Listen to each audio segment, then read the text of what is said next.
Un declassamento inaccettabile per il quale viene chiamata alla mobilitazione l'intera città. Nelle nuove schede regionali che classificano le 68 strutture ospedaliere venete, il San Giovanni e Paolo di Venezia viene ridimensionato a ospedale di base, la più bassa delle 3 qualifiche previste. Un problema serio perché intanto implica appunto un declassamento che porterà sicuramente a riduzione di finanziamenti, poco scarso interesse da parte dei primari ad essere davvero interessati a rimanere a Venezia. Il problema poi per questa città è proprio quello di sentirsi sempre spremuta e mai accontentata.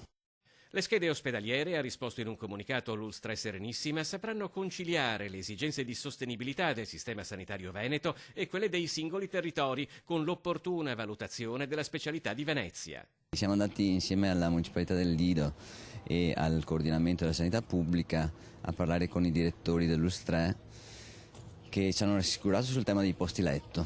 Non si può pensare che, siccome c'è l'ospedale Hub che è l'Angelo di Mestre, i pazienti o coloro che hanno problemi a Venezia necessariamente devono volare a Mestre. Alla fine dovrebbe essere riconosciuto il particolare status di Venezia, con un bacino d'utenza enormemente più grande rispetto a quello dei semplici residenti. Nel frattempo però sono in tanti dal mondo politico e sindacale a chiedere una presa di posizione decisa al sindaco Luigi Brugnaro. Dal punto di vista politico è evidente che la pressione deve essere forte.